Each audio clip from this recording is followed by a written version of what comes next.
Hi folks, welcome to Reread, where I am rereading through the expanded universe in chronological order, something I suggest no one ever does, unless you've already read it all before, I guess. My review today is going to be on The Fall of the Sith Empire, issues 1 through 5, written by Kevin J. Anderson. Now, I already told you Golden Age of the Sith I was really impressed with. This is kind of like part 2 of the story, where Jory gets back to her to the Republic with the tracer on there. Kind of gives away the location of the Sith, but she knows the Sith are coming, and so she's trying to warn everyone. Unfortunately, she stole her starship. Remember, she stole it out of the dock, and so everyone's looking for her. So she gets arrested, her ship gets impounded and taken, seized by that other villain I told you about, who was trying to, he took one of their dangerous routes and lost the ship. So he said, I claim this ship as mine. They gave it to him. So she's in bad shape. She will escape, try to warn Empress Teta, and she's going to have the Oben Jedi next to her. And she's like, wait, isn't this one of your visions? Isn't what you said, that the Sith were going to attack us? He went, yes, this is it. This is what we need. So, of course, that all works out nice for her.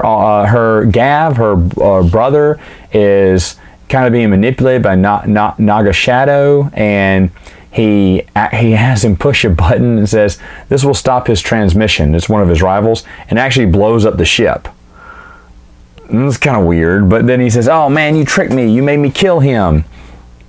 And Naga Shadow is making some really weak attempts to turn him to the dark side. I didn't realize that. I remember the first time, or when I was reviewing it, I thought there was a way more Naga Shadow trying to be as deceitful and trying to turn Gav to the dark side. But man, everything he did, he puts him in charge of his fleet. Basically leaves him there, starts destroying people. Like, maybe if he'll kill more people, he'll become evil.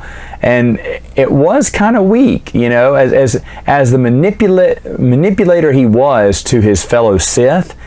He didn't do a good job turning anyone to the dark side, because Gav comes in, the old Hutt who was so kind to him, he gets killed because the Hutt doesn't know what's going on. He thinks that Gav is leading this invasion, spits on him, and Gav's like, what? And then his, Sith bodyguards jump him and kill the Hutt. I mean, it's really graphic, he's spittle, slime, bile, whatever, coming out of the Hutt. He's like, no, don't kill him. And then his sister comes in, like, Jory goes, Gav, what have you done? He went, I didn't do that. What? And that was kind of like,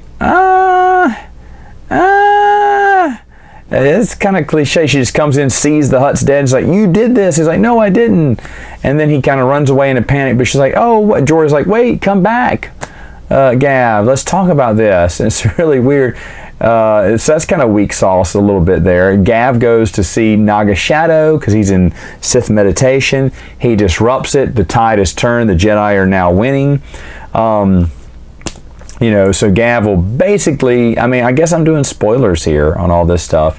He's basically going to sacrifice himself, and Jory's going to, kind of help save the day, or help with the invasion. The Empress rewards her at the end for saying, hey, thanks for giving us the warning. What do you want? And she wants her own little, I think it's like this little harbor bay or mechanic bay, and she opens up in honor of the old Hutt. But there's like a really goofy, I don't know if they did this on purpose, but the artwork is like, there's a really goofy, like cartoony baby smiley Hutt next to it, which I thought was really weird. So this one was a little bit weirder. Like I said, Naga Shadow, everything goes wrong. The Sith that he really outsmarts him, says, no, I had the ship that you destroyed was a decoy, and I am now back, and I have my own fleet. And he's like, oh no, now I got to fight this fleet. I got to fight the Jedi. Things are going wrong. And then he retreats, I believe, to Onderon. That's what starts the darkness that is told about and tells the Jedi. But it kind of belly flops a little bit. Even though I will say this, I love the artwork. I think it's great. They do, and I totally forgot this too, they do have the little charge packs for the lightsabers. Some of them are hooking up their lightsabers to charges, and you can tell when they're holding them up to the sky, which they do that a lot during victory time. Everyone holds up their lightsabers. You see staffs and whatnot. Then you see cords connected to some of the lightsabers, which I thought was neat. I'd kind of forgotten about that. So they did do the charging thing there. And the artwork looks ancient, whereas in Dawn of the Jedi, the artwork looked brand new. Honestly, reading the Dawn of the Jedi comic book by John Ostrander, you couldn't tell the difference. If they didn't say when that era was put in, you could think maybe that's part of the legacy era. Maybe Dawn of the Jedi is, talking about the new dawn of the Jedi now that, Darth Krayt's dead. Honestly, you can't really tell the difference there. Whereas in Fall of the Sith Empire, you can definitely see kind of the ancient technology, old, I don't know, I like the style. The ships have it looks like ropes and sails and stuff. And I mean, it is kind of fashioned out of Tales of the Jedi, which has such a unique and beautiful look. I can't wait to talk about those. But this one also has the charge packs, which I hadn't seen before and really enjoyed. Or if I just don't remember them, I should say. I've obviously seen them since I've read it, but I just forgotten about that. I was like, okay, there's a lot of cool stuff in here. So there's some good and some bad. Like the bad I don't like is, even though Naga Shadow outsmarts his Sith rival, that Sith rival outsmarts him in the end or something. And then Naga Shadow, who was obviously not that good, could not turn Gav to the dark side, and the methods that he used weren't really effective at all. Wasn't fooling Gav at all. The Gav even has some Sith amulet or whatever, and it wasn't turning him evil.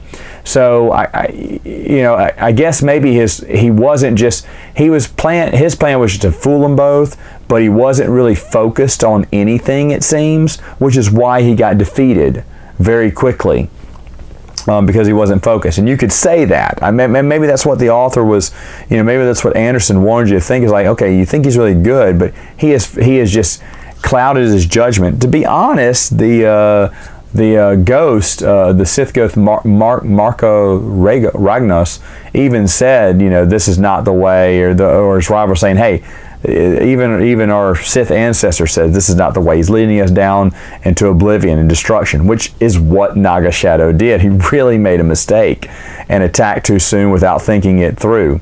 So when you put it in that perspective, maybe it's not as bad, but I thought, well, he's trying to turn Gav to the dark side. He's doing a really piss poor job. And I just don't remember that from the first time I read it. But either way, though, should you read it? Yeah, I do still think you should read it, because I love, and this is one thing I didn't do in my regular reviews, is I didn't talk about the artwork. But I think the artwork's beautiful. And now this time around, when I'm going through the comic books, maybe I will be talking about the artwork a little bit more through. Anyway, I thought it was really good, and it was worth my time to reread it again. All right, folks, see you next time.